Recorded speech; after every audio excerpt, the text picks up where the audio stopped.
Hello friends, it's a latest weather forecast for Depression Idalia that is located in Gulf of Mexico. Before starting the video, it's a request, please subscribe this channel so you don't miss any important update and watch till end to get better information. Depression is forecast to become a hurricane over the eastern Gulf of Mexico, and there is an increasing risk of life-threatening storm surge, flooding from heavy rainfall, and hurricane-force winds along portions of the west coast of Florida and the Florida Panhandle beginning as early as Tuesday.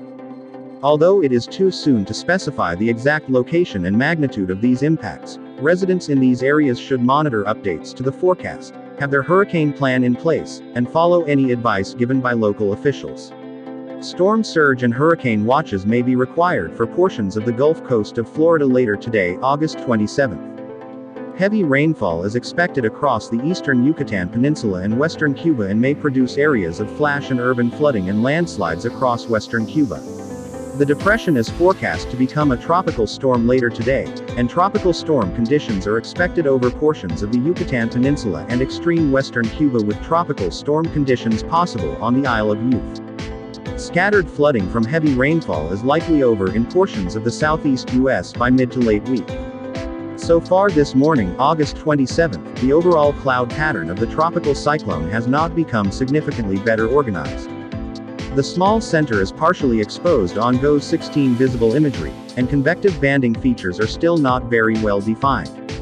The current intensity is held at 35 miles per hour, 30 knots, for this advisory, which is in line with the latest Dvorak satellite estimates.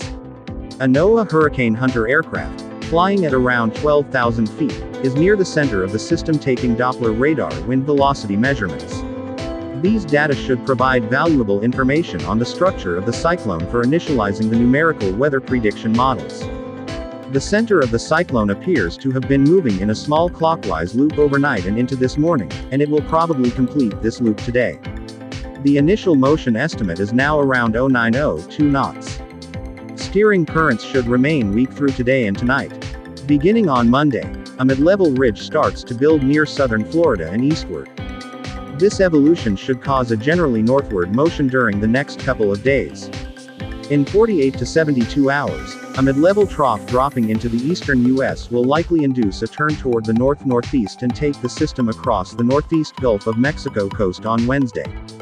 The official forecast track has been nudged to the right of the previous one, but is not quite as far east as the latest corrected consensus, HCCA, prediction. Users are reminded not to focus on the exact forecast track, since strong winds, heavy rains and dangerous storm surges extend well away from the center. The cyclone will be moving over waters of high oceanic heat content over the eastern Gulf of Mexico and within a moist mid to low-level air mass for the next few days. An upper tropospheric trough is predicted to develop over the western Gulf of Mexico in 48 to 72 hours. Although this feature could produce some moderate southwesterly vertical wind shear over the system, positive vorticity advection and defluent upper-level flow to the east of the trough will likely be conducive for strengthening. The official forecast, like the previous one, calls for the cyclone to reach hurricane status over the eastern Gulf of Mexico in 48 to 72 hours. This is at the high end of the latest intensity model guidance. Thanks for watching.